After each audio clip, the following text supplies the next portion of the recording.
Well, the Pirates aren't very good right now. That's how I'm going to open this. So, what's up, guys? Welcome to this edition of the BATTLIN BUCS podcast. I'm Mason Sepesky, your host. Today, we are going to really briefly recap the last week of Pirates baseball, look at the MLB standings, and look at probabilities across the MLB for postseason, all that jazz. And then we're going to preview the week ahead for the Pirates, which features a road trip to Chicago and some home games against the Nationals. So, should be a fun week ahead.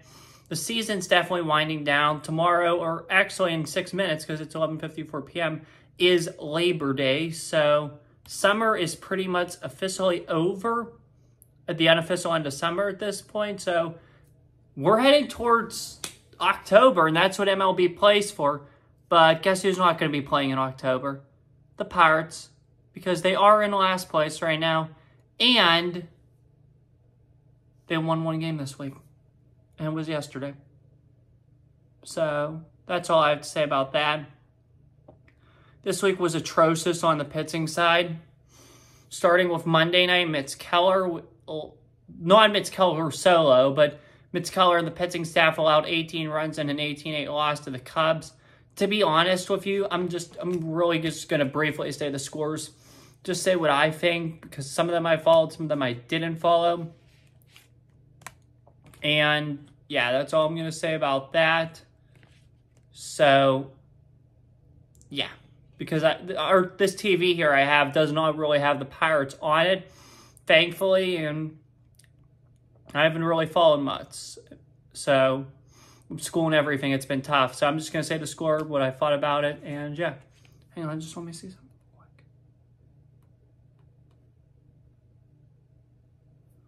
Sorry, there was a postcard there I wanted to read real quick. Alrighty, let's take a look at this now. Sale week. August 26th, Chicago Cubs, we lost 18-8. Mitch Keller took the loss. You can't win a game if you allow 18 runs. We all know that. This is not the NFL or college or football in general, where you're going to be scoring 19 runs and winning 19-18. So you don't allow 18 runs and win. It's never happened in my lifetime, and it probably never will. So it's atrocious for sure. You can allow 8 runs and still lose. That's what this proved. Or you can score 8 runs and still lose. That's what this proved. And so the Pirates did. This is probably the best game they played all series, to be honest, because the other two were complete and total jokes. Tuesday night, the next night, Jared Jones was on the bump, and we had a 3-0 lead. Then the Cubs stormed back. I was originally going to go to this game, but I had a club meeting, so I decided not to go. I decided to go to the club meeting, and thank goodness I did. I'll just put it at that. Because the Pirates were up 3-0, blew that lead, went down 9-3, scored 2 runs in garbage time. Well, technically not garbage time because it's not time, but you know what I mean. And it was 9-5. That was your final score. Very disappointing. Very, very disappointing. I mean, when we're down, we come back. When we're up, we blow leads. That's just the nature of this team, and something needs to give. This was disappointing. If you thought the Pirates had disappointed you enough this season, this month, let alone this decade, Wednesday tested your fandom for sure. Because the Pirates kind of put on a version of Super Bowl 51 baseball style. Now, in case you don't remember with the Super Bowl numbers, Super Bowl 51 was the game the Atlanta Falcons played the New England Patriots. The Falcons had a 28-3 lead, and they lost the game, as we all know. The Pirates did the same exact thing. They led 10-3 at one point. Paul Skeens was on the mound. We're obviously leading 10-3. Guess who won the game? Not the Pirates. The Chicago Cubs won 14-10. And they scored all their runs late. That is all on Derek Selton. Like, what? At this point, look, we have 1 month left of baseball. 4 weeks from tonight, this season will be over, and hopefully the Derek Selton era in Pittsburgh will be over. The GM, I'm not 100% certain on if Cherington should stay, but right now I would say it's a slight lean towards no. Do I think he will be back? Likely, yes. Should he be back? Like I said, it's a tilt no for me. Selton, do I think he'll be back next year? Derek Selton, I think that's a complete and total toss-up at this point. Do I think he should be back? Heck no.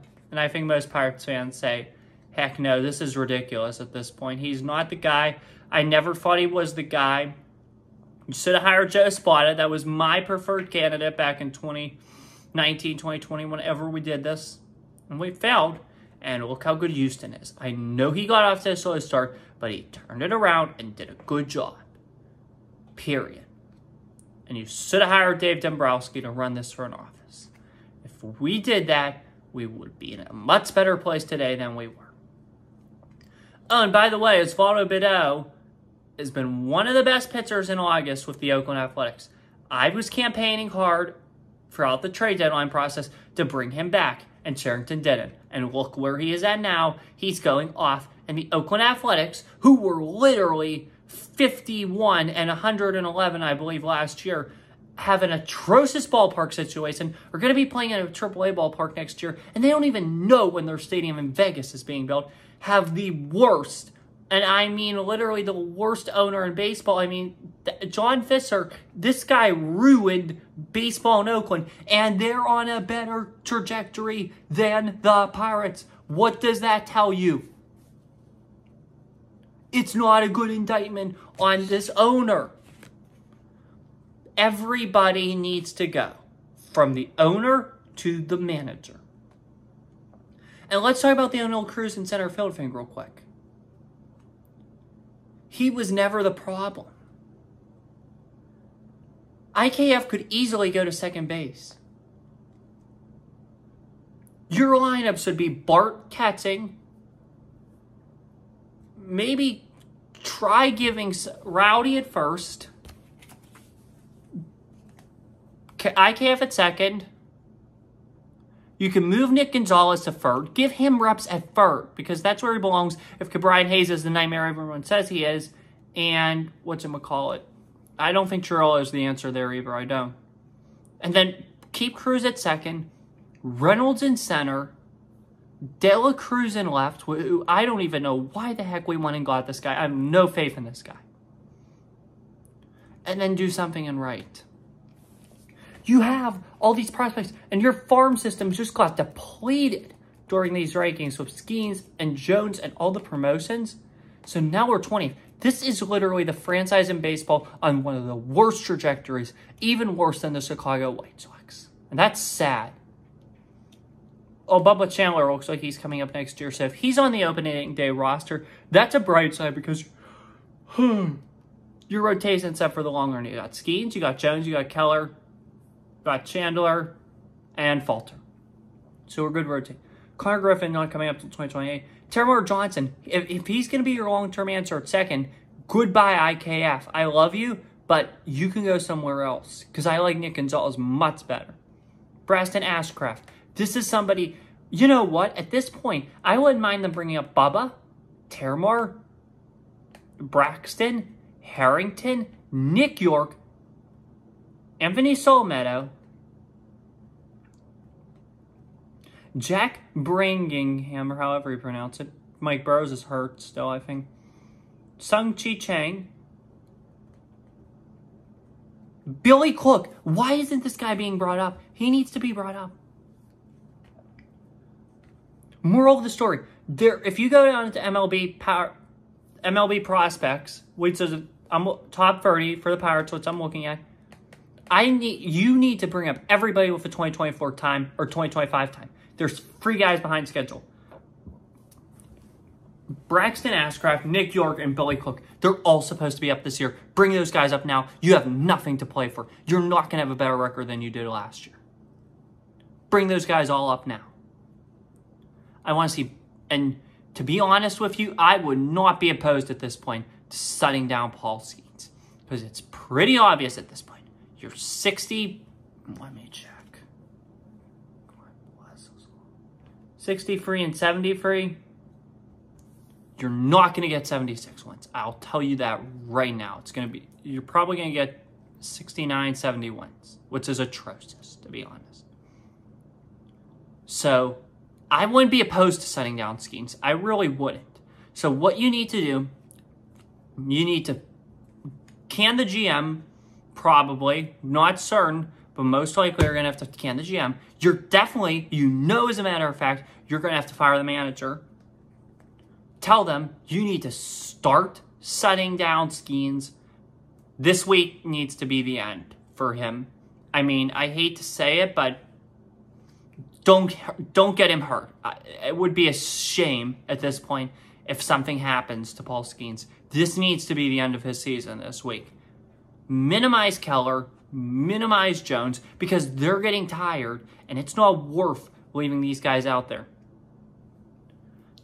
I want to see some more Falter to make sure he's good for the long term. Like, if he's not going to be the solution, then don't have him in there. I want to see more Luis Ortiz.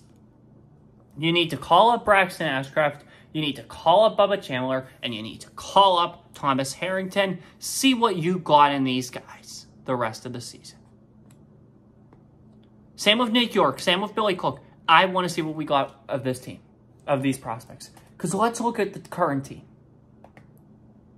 I'll get to the 14-10 game in a minute. Yeah, sorry about the sidetrack.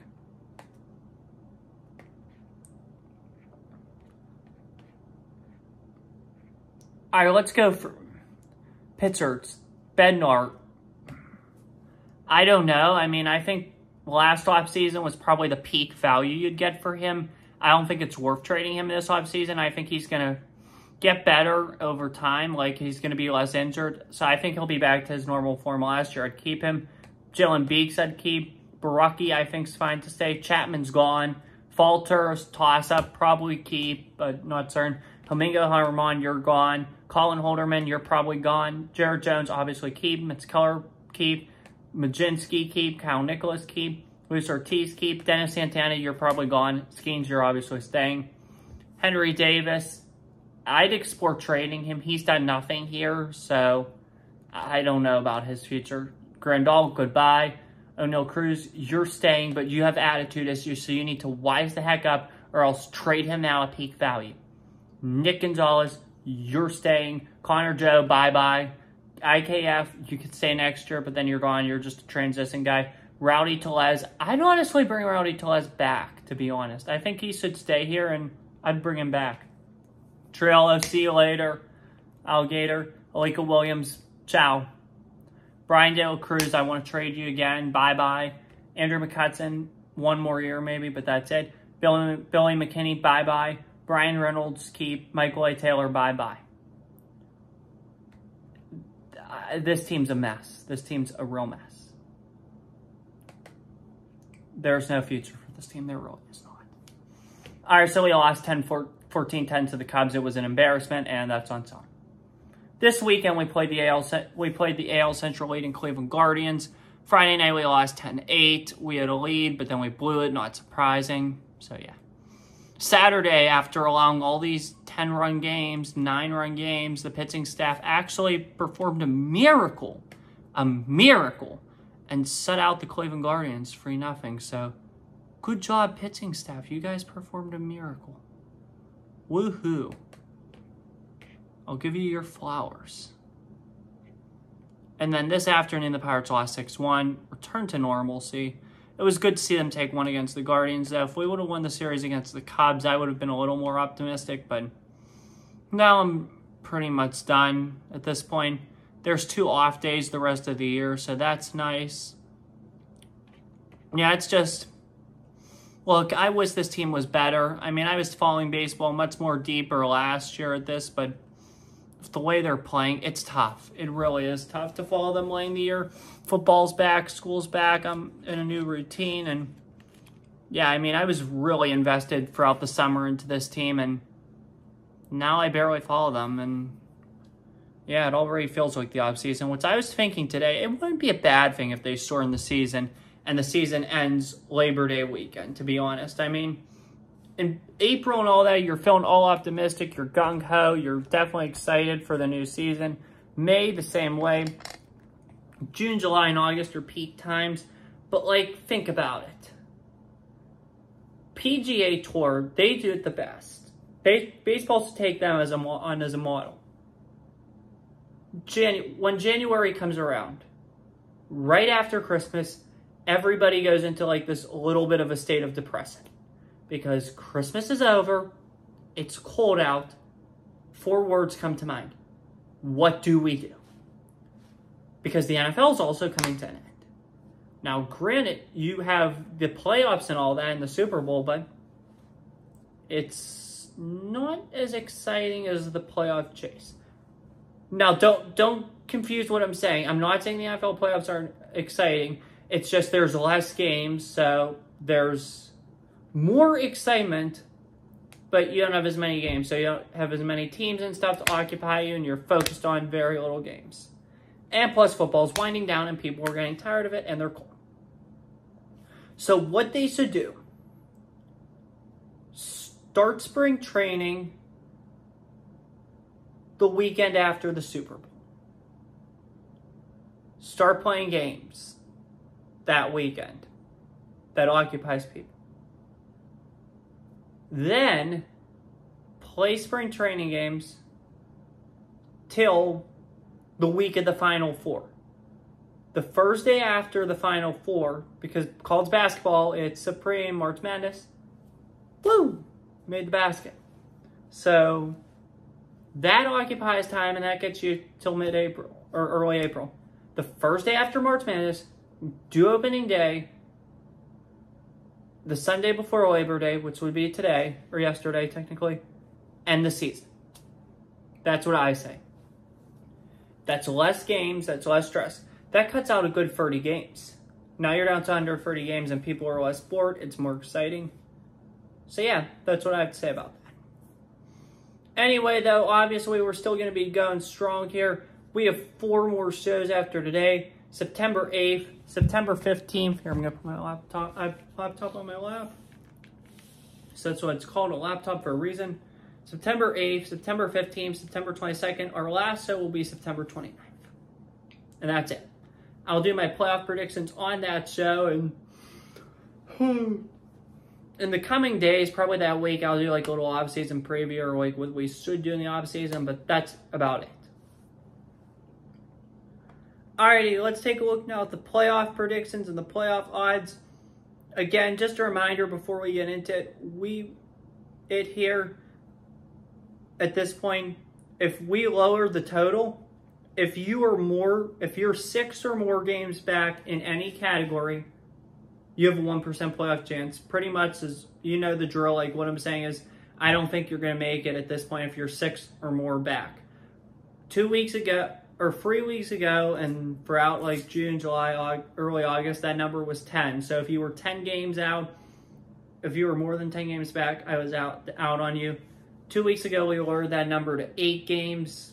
This week, we're down to 6. Next week will be 5. September 15th will be 4. And September 22nd will be 3. So the amount of teams I think are pretty much in play for the postseason are very limited. All right, let's take a look at the AL East now. We'll look at the standings. Then I'll do my little playoff prediction segment. Then I'll do probabilities. And then we'll preview the next 2 series, and then we'll call it a show. AL East time. New York Yankees, 79-58, leading the division.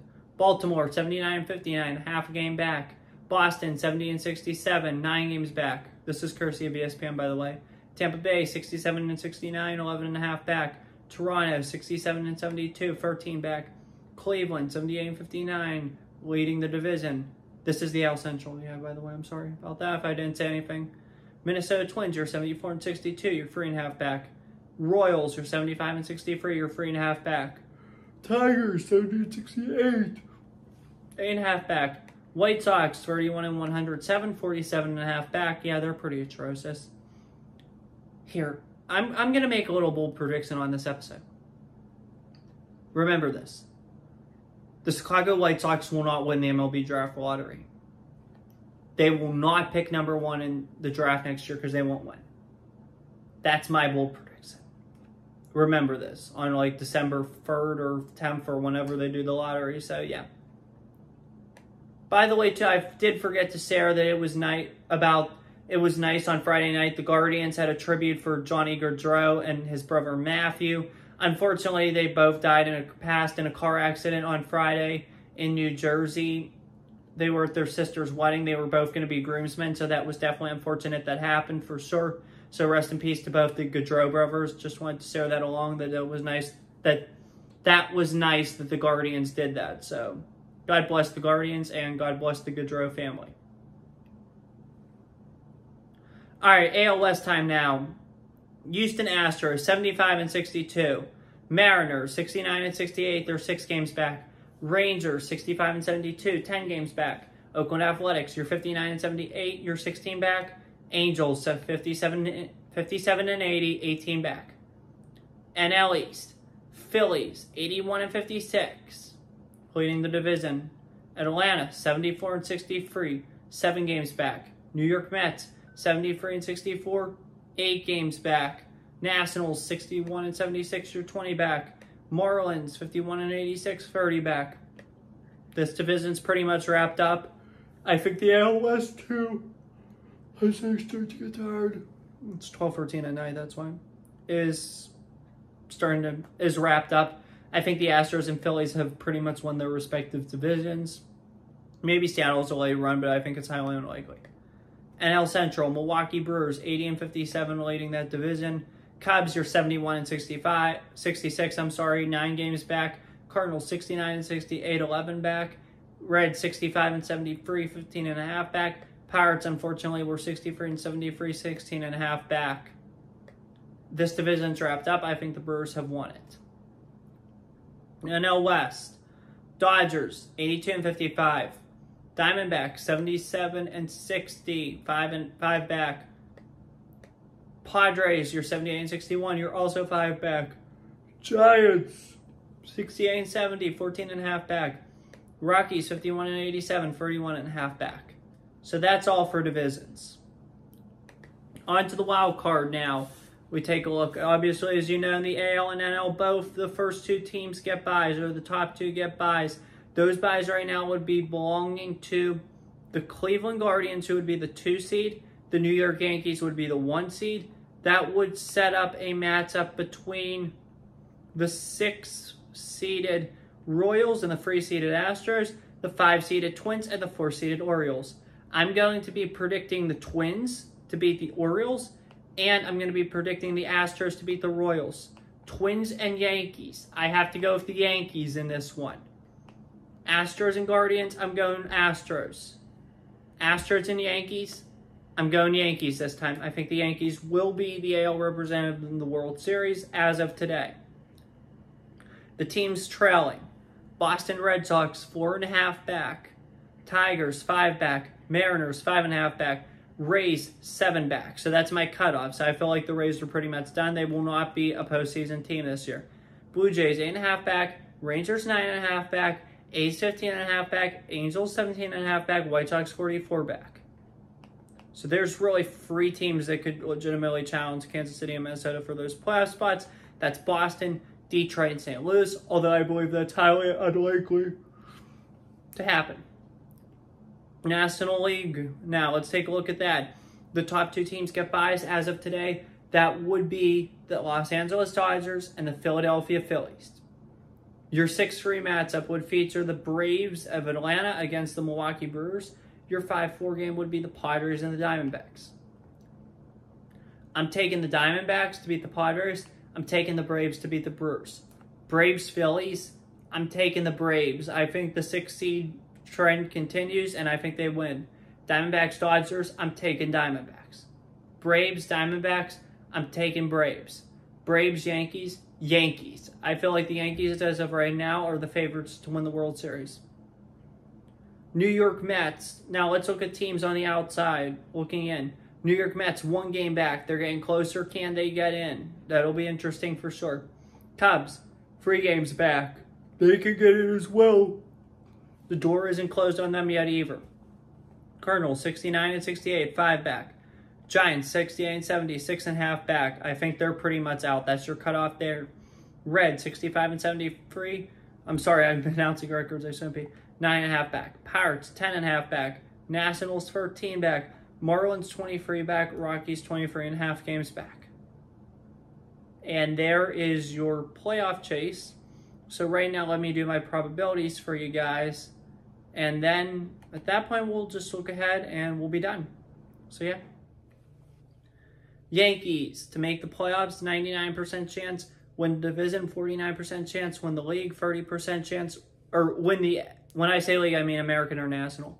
Win their league, 30% chance. Win the series, 13% chance. Orioles, 99% playoff chance. 48% division chance, 13% league chance, 6% World Series chance. Red Sox, 21% playoff chance, 1% division chance, 4% league chance, 2% World Series chance. Tampa Bay Rays, 1% all. When it's 1% for everything, I'm just going to say 1 all, as you guys all know by now. Blue Jays, 1 all. AL Central, Guardians, 99% playoff chance, 42% division chance, 20% league chance, 7% World Series chance. Twins, 98% playoff chance, 30% division chance, 7% league chance, 4% World Series chance. Royals, 95% playoff chance, 28% division chance, 6% league chance, 4% World Series chance. Tigers, 3% playoff chance, 1% division chance, 3% league chance, 2% World Series chance. White Sox at 0 for everything, as y'all know. Astros in the AL West. Astros, 95% playoff chance, 92% division chance, 10% league chance, 5% World Series chance. Mariners, 9% playoff chance, 5% division chance, 2% league chance, 2% World Series chance.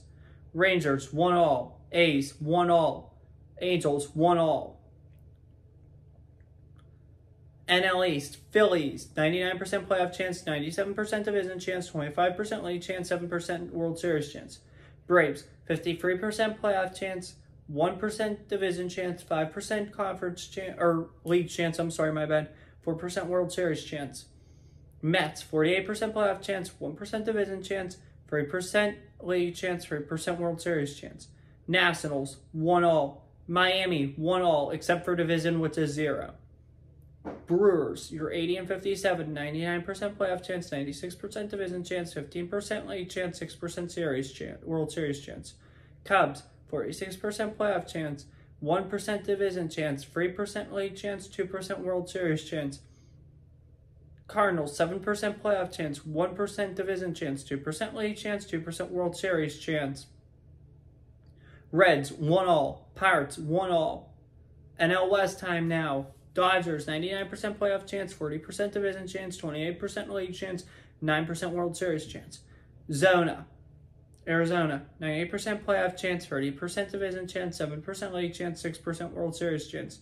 San Diego Padres, 98% playoff chance, 29% division chance, 6% league chance, 5% World Series chance. Giants, 1 all. Colorado, 1 all, except for division, which is 0%.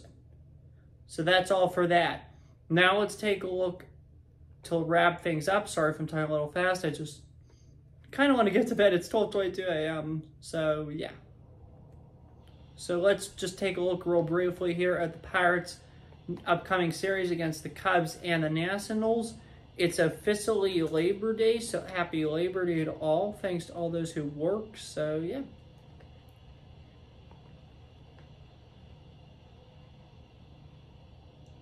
So the Pirates tomorrow night, or Monday through Wednesday, today through Wednesday are the Cubs. All the games are 7:40 p.m. start times. And I'll probably follow none of them.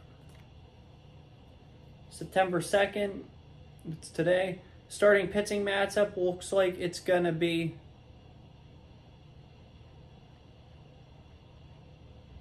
Jared Jones against Jamison Tyon, which should be a fun one on the north side of Chicago.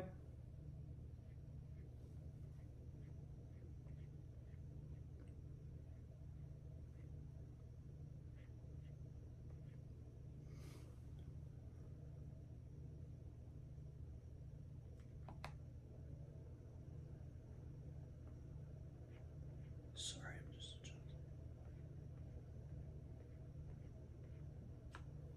Well, the internet's not always our friend, is it? Upsets me the internet can't be friendly at 12:23 in the morning. Maybe that's why. Alrighty, on to Tuesday now. Got the internet working for once. And it looks like Paul Skeens against Justin Steele is your starting matchup Tuesday. So that should be favorable for us, obviously, if we don't blow a 7-run lead in the friendly confines. And then on Wednesday,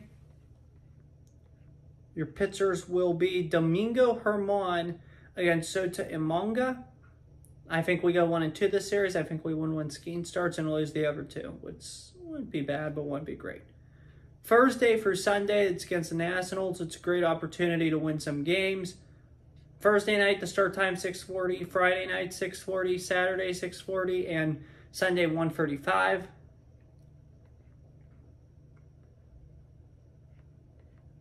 Well, Rhett Lauder's pitching for the Reds. That's definitely interesting.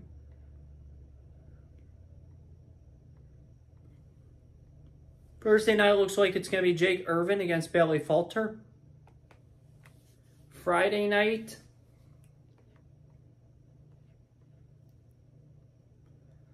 David John Hers against Luis Ortiz.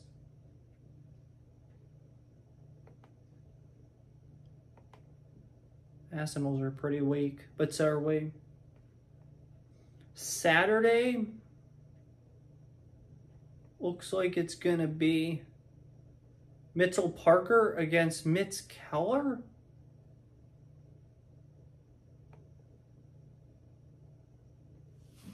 And Sunday appears to be Patrick Corbin against Jared Jones. So I think we have the pitching advantage in all four of those games. I definitely think we could sweep them. I don't think we will. I think we'll take 3 out of 4. So, yeah, that's all I have to say about that.